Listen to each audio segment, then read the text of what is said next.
Can you imagine if everyone just sat and took 100% responsibility for how they act, for their fulfillment, for their joy, for how they treat their kids, for how they don't treat their kids, for their relationships with their wives, their families, the people around them? The world will become a better place, but we don't have to worry about the world. When we take 100% responsibility, all we got to worry about and focus on is within us. And you start there. And that's how you make real change in the world. You're listening to Lead Through Values. And now, here's your host, James Mayhew. Hey everybody, this is James and welcome back to this episode of Lead Through Values. Curt Mercadante joins the podcast today. Curt, it is awesome to have you here. James, it is a pleasure to be with you and a fellow Hawkeye fan. So you got to mention that, you know.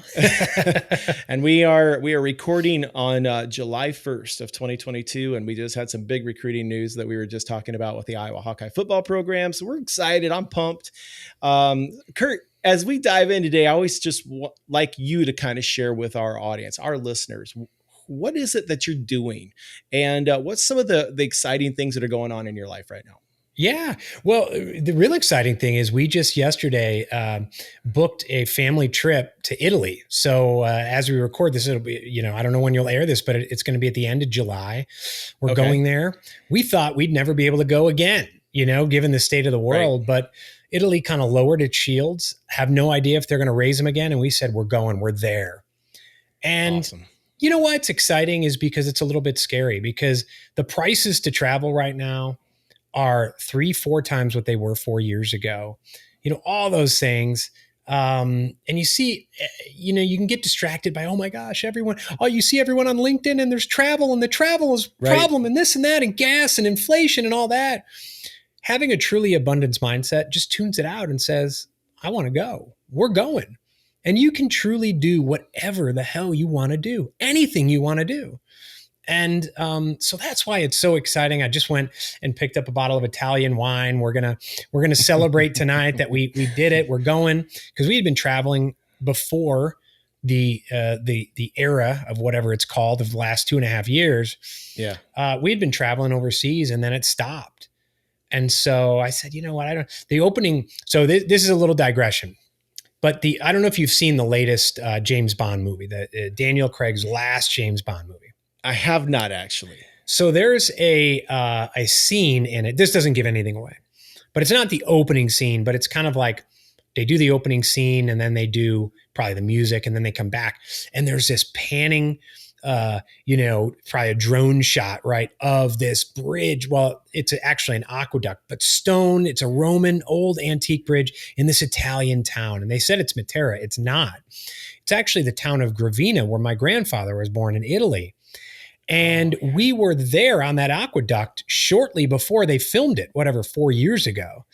And so I remember watching it and I knew it, but I forgot about it. And I'm sitting in the movie theater and I saw it and I start crying, thinking, because this was last year, I'll never be able to go there again. I want to go, that type of thing. And then I realized that I was letting outer situations put me into victim mode. And I said, no, we're going next year. I don't know how. I can't control what happens with the government, but I can manifest this is going to happen. And the shield's lowered. And I looked at my wife, she looked at me and said, let's do it. So, awesome. Yeah, we're pretty excited about that. Well, that to me sounds like, from a European destination, Italy looks magnificent from whatever I've seen, from all the way from the coast up to the beautiful mountains and everything. So what part will you visit, or do you kind of cover a good chunk of the country while you're there? Well, we've been, we haven't done the north, and we always want to do the north, and we're like, we'll come back and do the north. For this one, we're going to do what we love, which is, and we love it all, but we're going to go into Rome for a few days. We absolutely love Rome. We're going to stay there for a few days and rent a car and then drive down to Puglia around Gravina, so southern Italy, which doesn't get visited much. It's often overlooked, and it's amazing. It's rocky hills, volcanic hills, great wine. And so we got a villa there. We kind of centrally located where you can go over to the Adriatic or you can go over to the Ionian Sea, and it's blue water. It's Mediterranean, but it's these seas within the I don't know how they figure that out. So we go down there, and so we'll be there 2 weeks, and then we come back, and so Rome bookends it. Then we go back to Rome for 3 or 4 days, kind of chill out there, and then fly back. So yeah, we're excited. Well, help me understand something. First of all, I guess the prerequisite question is: have you been to the Tuscany region? We have, but not we've been to Florence, but we haven't. And I guess we've driven through. We've been around to some things. We drove through Siena, but we haven't done like the Tuscan tours at all yet. And maybe another time we'll do that. Maybe we'll go there without the kids. Well, if you do, and you spend some time there, you have to let me know, because my burning question is every time I see, a Hollywood setting in Tuscany or something, I don't know if it's a Hollywood magic that they do and in the way they film it, or if it just looks that way. But the sunlight, everything about it just seems to have a glow. It looks phenomenal there. I've just wanted to know, is that real, or is it just like it is here in the Midwest, and through movie magic, they make that extra layer of magic happen? I think there's a combo of the earth there and what it looks like in the hills and probably the shots that you get it. But like we noticed, we're here in Arizona. The interesting thing about here where we're at in Arizona and northern Arizona is it is very similar. It's the closest I've ever seen in the US to southern Italy because of the rocking. And we're actually on a similar latitude, apparently. We're closer to Sicily. So you can make the similar types of wines. It's volcanic. And what I notice is here, the sun looks very different than it does anywhere else. Than it does and part of it could be the humidity or lack of humidity that affects the glow of the sun. I will just say though, we've driven through Tuscany. When you get those rolling hills and you just it's not just the sun, it's just how everything works together, right? In a painting, and the vineyards and the rolling hills. And it's similar in certain parts of Puglia with these rolling hills and it just is a different world. And it's amazing. Well, it does sound amazing. And maybe someday I'll be able to make that visit. Well, as we had talked about just in prep, there were some notes that I had taken, and I'm looking at you and our for our listeners that are just doing the audio version of this today. You can't see that Curt is wearing his cap, and I've noticed it in a lot of your pictures. It says freedom on it, and the segue that I'm wanting to make here is talk to me about how responsibility and freedom go hand in hand. And I think you already alluded to it a little bit about like just taking control and victim mindset, but I want to just let you roll with this and see where we go. Yeah, well, I'm glad you brought together the responsibility and freedom, because over the last, it's been this way for a while, but especially over the last 2.5 years, and you see it flare up, especially in socioeconomic and political context, but you can apply it to anything. Usually when I see people go on a rant or lecture everyone about freedom and responsibility, almost 100% of the time, what that person actually wants you to do is you to take some sort of action that makes them feel safer. Now, they're not going to take any action, right? But they want you to take the actions that make them safer. Now, I could get specific in the socio-political realm. I don't know that I have to, right? But if that person took responsibility for their own health, maybe everyone would be safer. Everyone wants to blame someone else. Everyone wants to find a scapegoat. Everyone else wants to wake up and say, someone should do something. We've had a number of over the last month, and I'm not bringing this up for any political context about guns, but we've had these school shootings that have happened, right? And we've had a number of them over several years. It's like 95% of the people post something should be done. We need to do something. Someone else needs to pass a law. And you know how many of those people probably go back and ignore their kids for work, have an attitude of anger and fear. And they're not taking care of their own house. They're not taking care of their own families. And yet they want someone else to do something, Instead of taking full responsibility for themselves, for their own lives, for their own happiness, because this is a real thing. Scientists have studied this in the social realm, in the epidemiological realm. It's called emotional contagion. Your emotions, it's not a victimless crime. Your emotions spread. You can wake up in the morning and feel that your wife is having an off day. We have a family of 6 here in our household. We have 4 kids, my wife.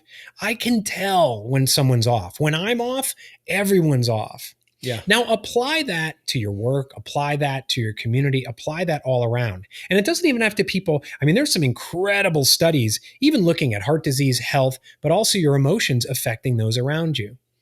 And so if you go through life with a blame everyone and you're in fear and you're in anxiety, you're infecting other people, not just your family, but you're infecting others.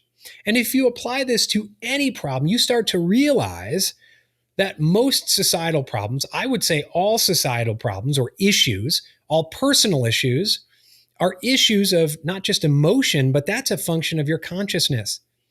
And there is not a single, and I say this as someone who has run tier 1 political or helped run tier 1 political campaigns, worked on Capitol Hill, there is absolutely no political quote unquote solution for crises of consciousness.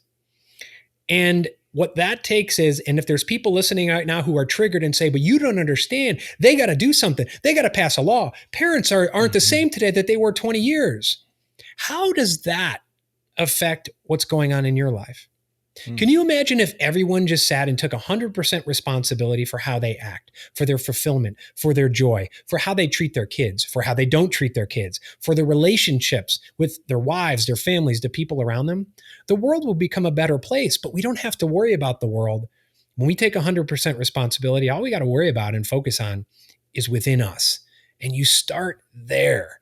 And that's how you make real change in the world. Okay, so here's the thing. I remember you're a StrengthsFinder guy, right? Mm-hmm. Yeah. Do you have responsibility in your top 5 or 10? I do. You do? Where is it at? Do you remember? What am I? Learner, activator. It's my 4th. Number 4. Okay. So for me, it sits at like number 7, I believe. It's high for me.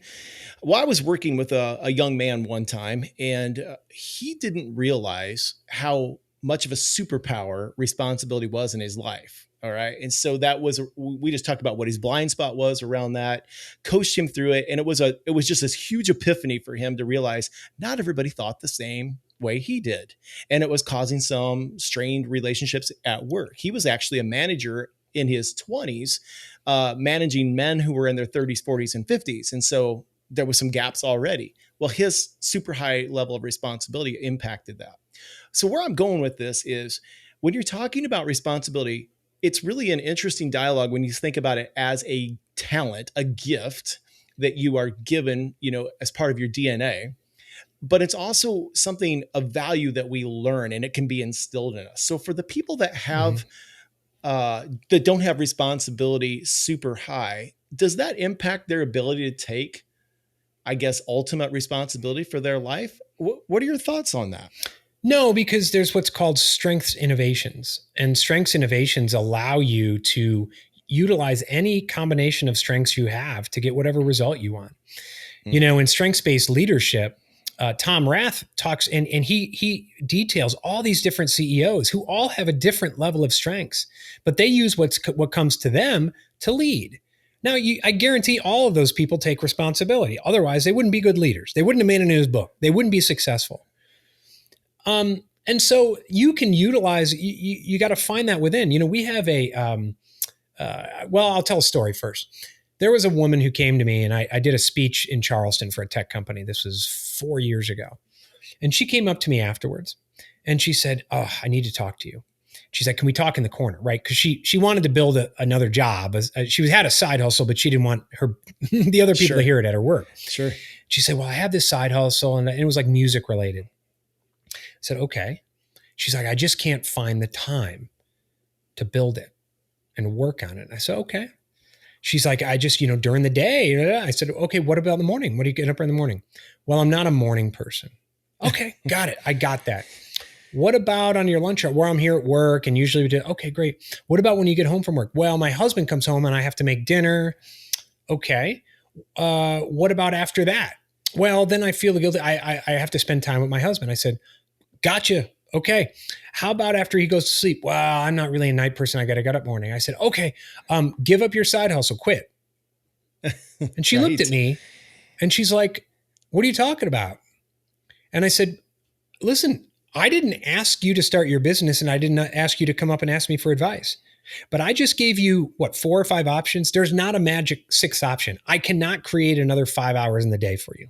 Mm-hmm. You have the same amount of time in your day as Mother Teresa, General U.S. Grant, every president, every pope, whoever in the world that you want to talk to, Buddha, Jesus, whatever. And she said, oh. And I said, so you have to take responsibility and either say, I'm going to do this or not, and then find the time to do it. But I can't create time. You see, she wanted me to give her an out. She wanted me to somehow spread magic pixie dust instead of saying, I'm going to take responsibility. I'm not a morning person, but I really want this. So I'm going to get up in the morning.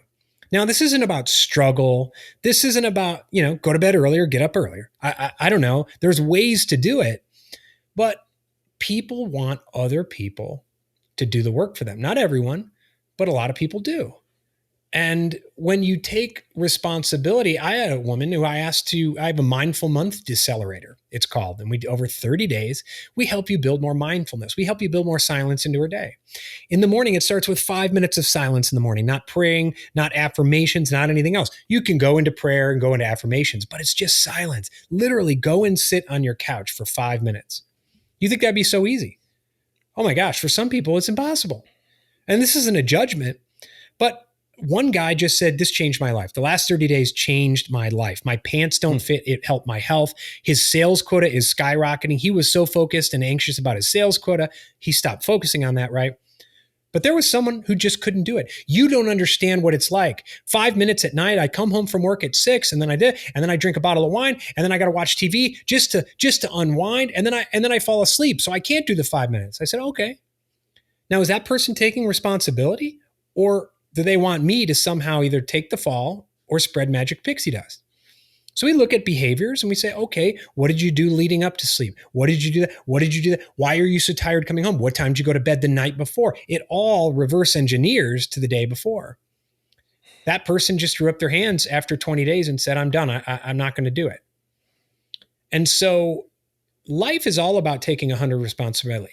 Healing is about taking 100% responsibility. Health, spirituality, your mental world, your physical world, all of it. If you don't take 100% responsibility and you blame other people, or you constantly look to other people, or you look for the out, there is no way you're ever going to get in that state of effortless flow that everyone says they want to get into, but they just want someone to just somehow, give them the blessing, and somehow they're in a state of effortless flow. It doesn't work that way. Well, I love that you talked on that, because I was just looking through here. You like to talk about the flow of abundance and prosperity. So how does that translate? So when you're working with somebody and they have maybe this limited belief, they're not in an abundance mindset, and you're working with them to help them discover those things. How do you get people into that flow of abundance and prosperity? Because I imagine that's kind of like teaching an old dog new tricks. It can be tough. Yeah, it's actually teaching an old dog to remember their old tricks. And what do I mean by that? Freedom, when you get in that state of abundance and prosperity, and you get in that state of flow, right? That's when you start to feel that state of freedom. You're bulletproof. Nothing bothers you. You're not distracted. And to do that, freedom really is about forgetting. Freedom is about forgetting. It's not about adding. It's not about my cup overfloweth. Well, when someone says that, I say, oh my gosh, I feel so bad for you. Yeah. Right? It's about emptying out. It's about forgetting. It's about forgetting the layers of programming and crap and clutter and memory and trauma that you've had your entire life. Because here's the deal. Freedom is your birthright. Freedom isn't something you go out and get. Freedom's not something that anyone can take from you. Oh, so-and-so, the president did this, I'm less free. BS. Viktor Frankl, Man's Search for Meaning. He found freedom in a concentration camp. Nelson Mandela writes about finding freedom. I think it was 27, 28 years on Robben Island in a prison. If they can find freedom there, and I posted this a few weeks ago, and a guy said, you're just one of the privileged few. What about someone who grows up in another country and this and that? I said, did you even watch my video? Do you think Viktor Frankl had a choice? He actually did have a choice, and in a concentration camp. And so if you are someone who really wants to fight back and say you don't know what it's like, then you're not truly free. And you have to peel away the layers of programming and crap and clutter to remember who you truly are, because freedom is your birthright. Freedom is your natural state. In every ancient tradition, right? Spiritual tradition, Jesus, Buddha, the Tao Te Ching, what do they write about? Who's most likely to, does Jesus say, get into heaven? Children. In Zen and Buddhism, they write about the beginner's mind. In the Tao Te Ching, they write about being as supple and flexible as an infant. You can cry all day long, but you never get hoarse. Why is that? It's not because children are just really good people and they're going to get into heaven. The heaven they're talking about is now. If you are like a child, then you're excited and not distracted. When you got to go to the bathroom, you poop. When something happens and you hurt, you cry. And then you're fine. And then you giggle. And that's fine. You have a sense of wonder and excitement until everyone starts telling you no. Everyone starts filling you with limiting beliefs. Everyone starts programming you. Your parents, church pulpits, bosses, peers, social media, politicians, the TV on in the background. All of that gets programmed into your subconscious. So when you're 45 and you're watching Shark Tank and you find yourself, you don't even know, involuntarily spewing out, those fat cats, don't they have enough money? They're just so privileged. Guess what? That might be your mom talking, your dad talking, your grandparents talking. It might be someone talking because you got the news on in the background. So you're no longer in a state of freedom. So to get in that state of flow, what you have to do is, when you think of flow, of abundance and prosperity, we don't create that. It's in flow. That river is flowing. It was your birthright. You forgot about it. What we're really good at doing is creating dams. And that dam is built up of limiting beliefs. It's built up of forgetting who you are. It's built up of an attachment to money, which, by the way, isn't just the greedy person. It's also the person who doesn't have much money, but sells their family and their future down the toilet because they're so scared about their retirement fund instead of being abundant. We build these dams. And so the way to get into flow is to start dissolving the dam, is to start getting rid of the boulders, right? Just peeling them out. Now, as you're flowing down that mountain stream, things are going to happen. Boulders are going to come from the mountain stream, land in the water. Now, most of the personal and professional development people today will tell you, you swim up to that boulder. I'm going to motivate you. You get up in the morning, you pumped up, and you start punching that boulder. You headbutt that boulder. You try to move that boulder. And when you're bloody and sweaty, then push harder. And so you do that for a while and you're like, wait, I can't do it any longer. And they say, all right, pay me another $50 a month to join my group and I'll motivate you more to hit it. Well, I'd rather be the person who just flows to the right or flows to the left and waits at the hustle and grind pornographers as I just flow on by and go to where I'm going. That's a state of freedom. Who cares what's happening on the banks of the river? I don't care about gas prices. I don't care about the war. It's not that I don't have empathy for other people. But guess what? Every minute that you spend worrying about external stuff is a minute that you're not free. You have a family. You and I have wives. We have families. We have a business. It doesn't mean, I talked to a client yesterday and his daughter was lecturing him about Darfur. And he's like, yeah, we talked about this. There's a tragedy somewhere in the world, in every single town in the world, every minute. If we were to worry about every single tragedy for every minute, the world would just end. But we've all met people who try to do that. And those are the people who are not free because they're allowing everyone and everything around them to live rent-free in their mind. Man, you have dropped some powerful phrases there. I love that. One of the things that you and I talked about that I think is a nice segue here is that desperation mindset. So I can have a limiting mindset, but what happens when I'm in that desperation mindset? And I can tell you, for me, I'll just share, I'm not too shy about sharing this. There have been more than a few times in my life where I have felt that desperation mindset. It started in my business when my business didn't do what I thought it was going to do. By the time I thought it would do it, I started to move into feeling like, okay, I've got to get something. I've got to get a win here. And it was like you try harder and it's again, like you were saying with the boulders, more bloody knuckles, beat your head against it harder. But here's the interesting thing that I found is that people learn it. They pick it up. Like they're savvy. They pick up like, hey, James is a little desperate here, right? So there's some people that might love you and care about you enough to throw you a bone. I think that probably happened. There's also some other people that sense it and they don't buy into you because you're not portraying confidence. You're doing the opposite. Is you're portraying weakness. You're saying, I don't believe and I need this. And we start trying to talk them into things. anytime if I have ever done that, it never ends well for me or in the business setting, the client that I would have done that with. Thankfully, I am aware of that now. And I don't know that I ever did it intensely, but I do know that at one point that things were going rough. It was like 2017 or 18. And I was like, man, I need to give this up. Beth is asking me like, hey, can you write us a check this month? And I'm like, I'm working on it, and I give her that confidence, but I think she could sense it. And I think some of the people that I was trying to persuade into like, hey, I'll be a great coach for you. Just give me a shot. Just give me a shot, Curt. Well, they knew that maybe that wasn't the best time for them. So I'm gonna loft it back at your way. And how is like this grasping for something? What's the outcomes there? Take what I've described a lot further. I know you can. Yeah. Anytime we grasp or we strive for anything, we become tense. And then your cortisol starts flowing, and your cortisol is your stress hormone. Your cortisol, when that starts flowing, you're actually dumber, right? Because you're in fight or flight mode. And when you're in fight or flight mode, all your energy has been shifted to, I'm going to run or I'm going to fight, right? Or I'm going to freeze and do nothing. Well, do you think you're going to be effective? Do you think you're going to be operating from a place of freshness and inspiration and creativity, or a place of just memory and programming?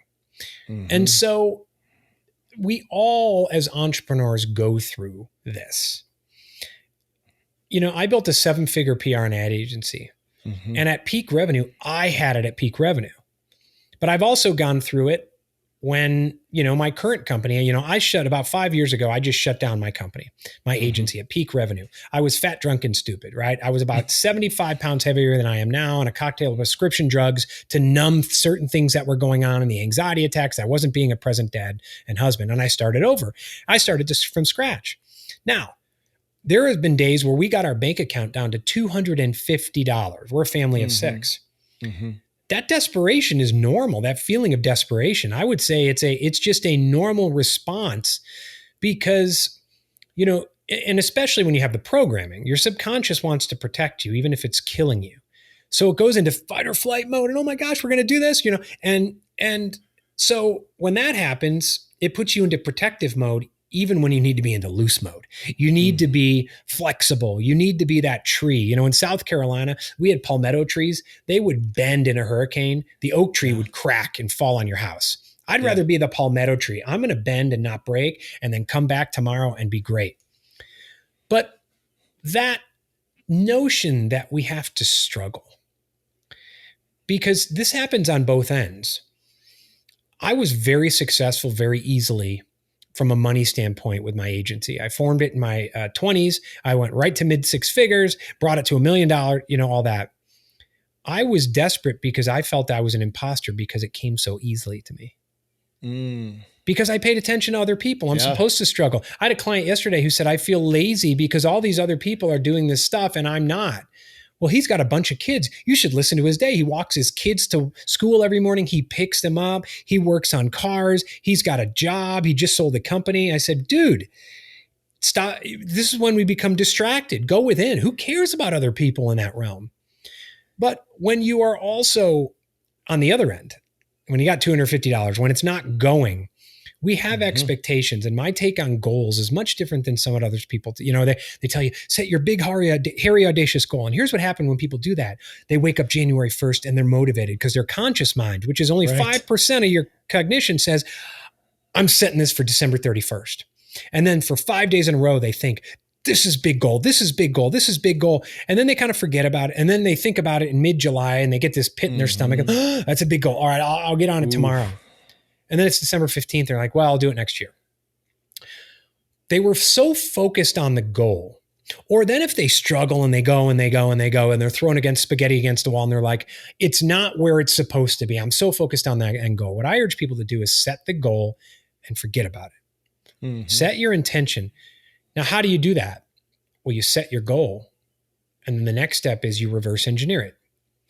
So if you if you start on January 1st and you want to get somewhere by January 1st of next year, there's 365 days to get.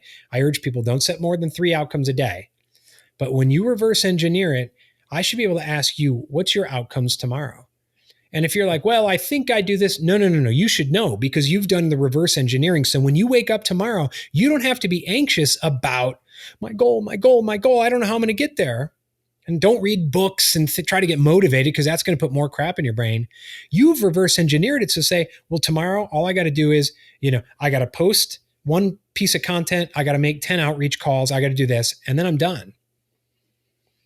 Because what happens otherwise is if you don't have that process and you focus on your goals all the time and you grasp toward them, I've heard it described that this addiction to struggle and the desperation becomes a spiral. It's like a vortex or a whirlpool in a river. You get stuck in it and you're like, I'm just going to work harder. But you swim harder and then you just go faster. The key is actually letting go and letting that thing just spit you out and swirl you around, And to do that is tough. You got to let go. You have to let go. And, I was having 3 weeks that weren't going that great. Earlier this month, just whatever. I mean, the top hitters in baseball get in slumps. Sure they do. And I was thinking about it too much. And I went back to the modalities that I teach. Imagine that. And I cleared, I forgot, and I forgot, and I forgot, and I stripped away. And I ended up having the best month I've had in 2 years. Just because the first 25 days weren't great doesn't mean the last 5 didn't turn into the best month once I let go. I want to ask you an important question. Yeah. And it's something that we did discuss a little bit, a time or two. And it's this notion of self-forgiveness. Okay. So people are hard on themselves. Some people are more hard on themselves than others. I tend to be that person. I've described it as I'm really good at kicking myself in the teeth or in the gut. I've had people that have worked for me in my corporate life that were extremely hard on themselves. When we struggle is the word I'm trying to struggle to say, to forgive ourselves, what's actually happening and how do we get past that? Yeah, it goes back to judgment. And we love to separate things into this and that and good and bad and whatever. And if you don't, right, we see this in the world today. You can't just be not something. You have to be anti something. Are you pro this or pro that? I didn't see the flag of whatever country on this. Are you a bad person? And so that's what we're programmed to do. In the Tao Te Ching and the Taoists, Chuang-Tzu wrote in the Tao Te Ching, talking about getting to a state of fasting the mind. And a state of fasting the mind is where you don't have to judge anything. When someone comes and says, what's your position on that? I'm like, yeah, I don't really care. You don't care? I just walk away. That person doesn't really care. They just want to make the world think they care. But when it comes to ourselves, what we're really doing, if you judge something, which leads to lack of forgiveness. If you're trying to get in shape and, oh my gosh, I had a piece of cake last night and you wake up and you feel guilty and you're not going to forgive yourself because you keep focusing on that piece of cake and that's going to make me fat. And what you're doing is you are attaching your focus and energy on that piece of cake. So what are you just thinking about for the next 24 hours? What do you think you're going to crave for the next 24 hours? Another piece of cake. And then you're going to do it and you're going to do it again. What we focus on most, we will get. So the best thing to do is, I had a piece of cake. You know what? Every millisecond is a new starting line. I'm starting now. And if you're consistent, I always tell people, if you're like 80% consistent, you're 100% further than most people. I don't know if that math adds up. But just be consistent and then you don't have to, I had a piece of cake, so what? And then you just move on. I worked out today. I went, but that you can do that with anything. I didn't book a call yesterday. Okay, well, yesterday doesn't matter. By the way, tomorrow doesn't matter either. Today is the only thing literally that matters.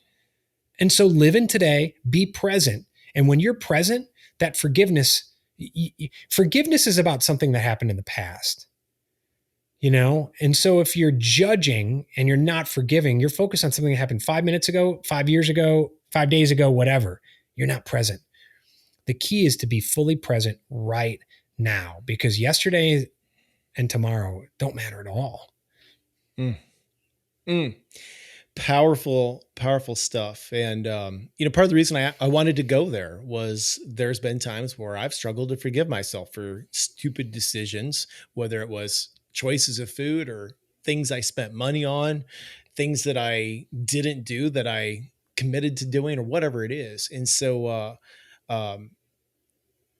it kind of leads me into another piece that we talked about, which is, you said people don't like unsolicited advice, and I actually do a fair amount of talking about the difference between getting feedback from people versus advice. And I think that is a wide gap. And I think it is also blurry for people. So that's why we spend time talking about what is the difference between those things. And I've always said is that advice always comes through my own. If I give you advice, Curt, it's always coming from my own experiences, my own belief system, my own mindset. And so if somebody, was to ask me, should I do this or should I do that? And I give my opinion of it, I can influence them because I'm saying, well, I could never imagine myself do that. Yeah. But I don't say it that way, and I think there are people that can be close to us. They could be family members. They could be, coaches, bosses, pastors, whatever, that could give us advice at times that is either solicited or unsolicited, but it takes us off course. And I think that if we don't listen to what's actually inside of us and the plan that we know that we should follow and the thing that we know that we should do, if we don't follow it, we're going to be in some sort of misery, I think. Mm-hmm. Yeah. Most people don't like unsolicited advice, but it also depends on how it's delivered, and it certainly depends on the behavior style.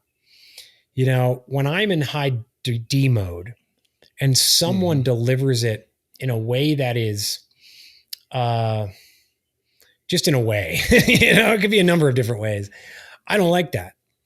Now, what I've learned to do is to take responsibility and realize there's 3 A's that I like to talk about when it comes to just about everything, but especially in behavior styles.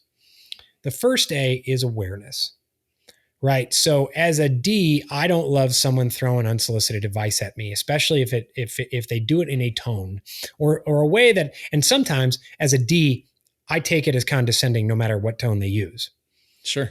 And so, there was someone who I get along with and is great, who all of a sudden I would send emails and I thought they were great emails, and this person was in high C mode and started correcting and coaching me on my emails. Now, I didn't ask for that. It was unsolicited. Right. Now, as a D, I was in D mode. Yep. I was like, this MFer, it was like I was upset. So awareness was I sat back and you have to just stop, take 5 seconds or 10 seconds, take a deep breath and say, okay, wait, I'm going to have some awareness here. I'm in D mode right now. That person's in C mode. And this person, by the way, I happen to know. And as a DISC trainer, behavioral trainer, I know where people are at, even if I don't see this assessment. This person I'd worked with and I knew their assessment. I looked back and said, okay, that's not him talking. That's the C mode. He's coming from the C. I'm coming from the D. I have an awareness of that. The second A is appreciation. He's not a jerk. He's not bad. He's just coming from C mode. You know what? I'm going to forgive myself for being angry and upset and getting triggered. I'm just in D mode. So you almost separate yourself. It's like a third-party observer. You separate yourself and look at it almost like it's your D and your C are separate and talking to each other. I have an appreciation. There's no judgment here. But then the third is, I think going to what you're saying, is alignment. I have to align my behavior style to that person's if I want to get along with that person, right? I can always choose to just go ballistic if that's what I want to do, if I want to fight with this person, right? But instead, I align my behavior style to his behavior style, and my response, this all has given me time to now respond instead of react. I said, you know what? I emailed back. Those are some great points. I'm going to take those to heart. Thank you so much. And that was it. Instead of now I'm going to fight with this person and something that you brought up to me in a conversation last week about when you got the chance to meet Dan Gable. And listening to him on the Rogan show talk about this as well, was that one thing he learned as a coach was to tailor and understand the behavior styles of each of his, wrestlers. Dan Gable, for those listening, you don't know who he is, legendary wrestling coach, legendary wrestler, undefeated almost, except for one fight. Then I think undefeated in the Olympics. and then incredible legendary coach at the University of Iowa. And he learned to meet these players where they were, or he lost them. Now you can decide that you just want to go ballistic on people and push people away, or you can decide, well, you know what? I'm going to listen more. Instead of being in reactive mode, I'm going to respond more. Mm-hmm. Now, what does this all go back to? 100% responsibility. Because instead of saying, that jerk, he's coaching me on my emails, I said, no, I'm just in D mode. He's just in C mode. It's cool. It's cool. So you kind of yield a little bit, you bend a little bit like the palmetto tree, and then you come back, then you align yourself and go. Now, there are going to be some circumstances where the person's just a jerk, and that's it. And you can just say, you know what? It's probably not best for us to deal with each other. That's cool too.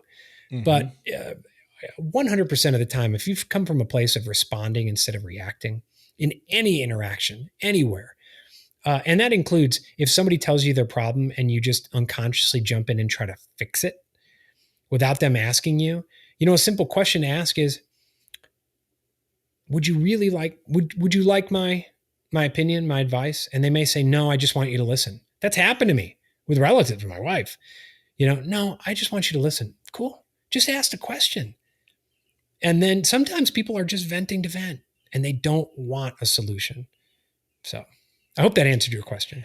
Oh my gosh. No, it answered it and a whole lot more. I just have been really, really enjoying listening to this.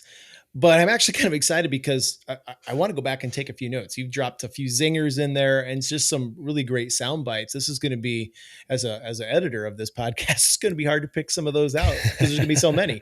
But I'm looking forward to that challenge. So I have started something over the past few podcasts where I've had a guest and I kind of close as we're winding, obviously, this episode down. I'll put you in the hot seat, which is just a little trick I learned from Joe Peachy, who we both know and love and respect. So the hot seat question for you is a little different.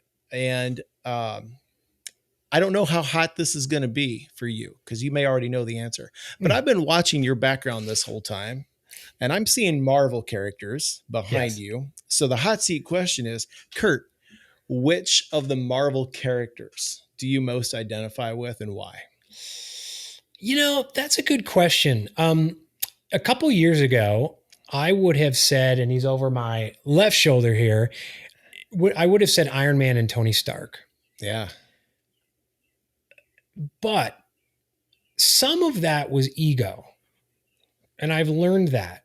And I learned that some of that had to be ego in terms of, and I identified with him. He was selling missiles. He was unfulfilled and he changed his life to be of service and do these things. And, but the flashiness and the brashness and the arrogance, it kind of attracted me. Right. But that was my ego. Sure. Yep. I'd say at this point, and he's arrogant too, but learning to be less so. I really like, Dr. Strange. Okay. And the more I really study spirituality and true inner freedom and letting go.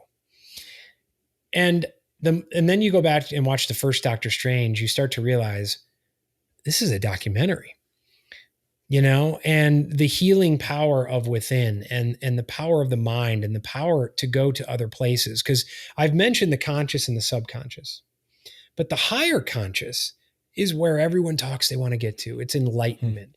Whether you're Christian, Buddhist, follow the Tao, whatever, that's where everyone wants to get. Mm-hmm. We usually get stuck kind of between the conscious and the subconscious in this unconscious state where we don't think, we just do. I don't know. You got to build a relationship. And we do this in our beliefs and behaviors workshop. We actually teach you to talk to your subconscious, to communicate with your subconscious. We actually give it a name. You give your subconscious a name. We teach you how to talk to your subconscious. Everything you've ever downloaded, everything you've ever seen, everything in your environment, I don't care what it is, has downloaded in your subconscious. Everything. There are things in my peripheral vision right now downloading in my subconscious. People who have the news on in the background, they say, I don't pay attention. It doesn't affect me. BS. Your subconscious is downloading it. Everything you need is all there. And you've downloaded it since the beginning, in addition to whatever you have that you were born with, right? I tend to believe, I grew up Catholic, that everyone who thinks give us this day our daily bread means get on bended knee and beg, they're getting it wrong. I'm not judging. I got it wrong for years. And I think the real thrust of that statement is we were already born with it. We have everything we need. Your conscious and your subconscious is right there. It opens the door to your higher conscious. When you start talking to it, so your subconscious can be your ally, or it can be one of those dams damming up the river. When you build it and you get aligned, all of a sudden your subconscious opens the door. That's why I like Doctor Strange, because it actually tells the story of how to do that. And when you really study things that have gone on over the last 1,000 years, even the last 100 years, people who have been able to get in a truly relaxed state, sometimes under hypnosis, accomplish what we call superhuman feats, go other places, or when people die, near-death experiences that they've had are very common across being able to see, remote viewing, these types of things. I'm really partial to Doctor Strange now. That's a great answer, man. I was thinking the Tony Stark one, based on some past, just pictures that you had done when we first connected and posts that you had made on LinkedIn. But that's kind of a profound one. That's a surprising choice. I don't know that most people would have gone there. Yeah. Listen, Iron Man's cool. I love Iron Man from an ego perspective. Part of me is like died when he died. I was like, oh, I don't want to watch the Marvel movies. Behind me, I got Batman. I love Batman. I love Wolverine because Wolverine's like, he's shorter than me. So I'm like, well, that's pretty cool. I feel pretty good. A superhero is shorter than I am. But yeah, Doctor Strange. Maybe I'll have to get a painting with the beard, a bearded Doctor Strange. Well, I guess he has a beard. He'll have to get the big beard like me, though. Yeah. No, that's really cool. Well, so Curt, I think we should let people know that you are the author of a book. You have upcoming events, I know, that you shared with me. So why don't you go ahead and share a few things? So how can people get in contact with you? Where can they find your book? What's your book about, quick? And, what are the other events that you have coming up? Yeah, absolutely. Thank you so much. Yeah, I have an easy way. Well, maybe it's not so easy, but if you look at the name, if you're listening to this, look how to spell the name. But if you go to I'll put a link in there. Yeah, curtmercadante.life.